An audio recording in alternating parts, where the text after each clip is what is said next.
I think that most lifters that end up needing to and end up making changes to their program due to some sort of nagging pain or mobility restriction or something like that end up lacking an objective measure to rescreen on and gauge objectively progress, right?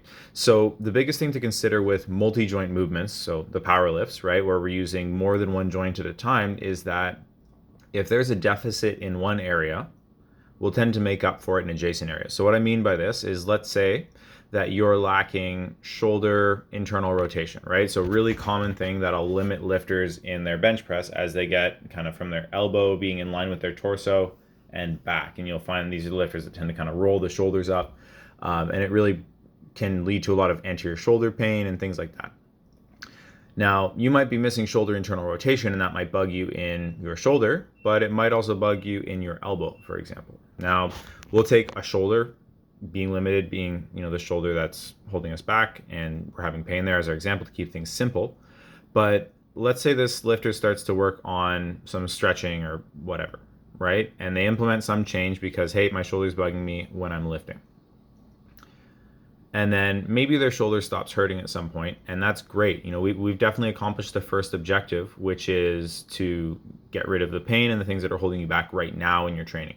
But what I think most lifters are missing is that objective rescreen and revisiting, let's say that shoulder internal rotation that is missing in our example here, because we need to go back to that and rescreen and make sure that that's now actually looking good, because you might have just found a good workaround where it's good for right now, but then your elbow starts to bug you or your neck starts to bug you 6 months down the line.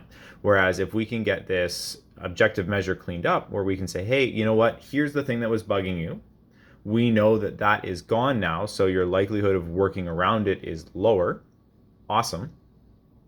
Now we probably have a higher chance of kind of running into less speed bumps down the line with training. So with all that said, here's what you can do in your own training. Find your objective measures. So look at, for example, shoulder rotation in your bench press or hip flexion in a squat, stuff like that. These are going to be some good, standard, easy tests to look at and rescreen it. So after you do whatever implementation you would add in, so your mobility routine that you add or some technique changes or changes in warm-up, anything like that, you can then go and take a look and look back at your objective measure where there's less variables because we're looking at one joint and say, did it get better? Did it get worse? Is it the same? And you can go from there. One last thing I'll add is I'm doing a free training on the simplest mistake that you're probably making with your bracing and how to fix it on October 20th. If you're interested in that, just comment brace below and I'll get you an invite. Thanks.